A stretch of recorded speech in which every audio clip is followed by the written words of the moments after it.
আজকে ছিল বৃহস্পতিবার, তাই কুটুসকে স্কুল থেকে নিয়ে সরাসরি আমরা চলে গেছিলাম বারুইপুরে। শুধু আমরা যাইনি, অতসীরাও গেছিল। আমার ছেলের স্কুলের সামনে অ্যানুয়াল স্পোর্টস রয়েছে, তার জন্য ওদের ড্রেস কিনতে হবে।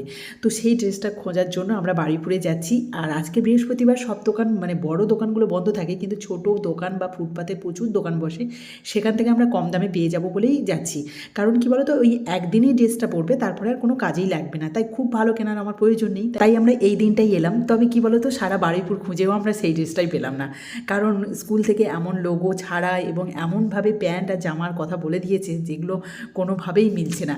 আবার আমরা স্টাইল বাজারেও গেছিলাম, সেখানেও পাইনি। তাই নিজেদের জন্য আর কিছু কিনলাম না। শেষমেশ আমার ছেলের পড়ার টেবিলটা খারাপ হয়ে গেছে, সেই টেবিল একটা নিয়ে নিয়েছি। তারপর সামনের দিকে এগিয়ে আসতে দেখলাম বেশ থকা থকা গাঁদা ফুল, আর তার সাথে সাথে ব্রাহ্মী শাকটা অনেক দিন থেকে ছেলে খাওয়াবো, খুঁজে পাচ্ছিলাম না বলে এখান থেকেই কিনে নিলাম। তো যাই হোক, তারপরে কিন্তু কিছু ফল আমার ছেলের জন্য কিনে রাখি, সেটাও শেষ হয়ে গেছে, সেটাও কিনে নিয়েছি আর নিজেদের জন্য। আর শেষমেশ তেমন কিছু কেনাকাটা করতে পারিনি বলে মন খারাপ করে বাড়ি ফিরছি। তো চলো, এখনকার মতো টাটা।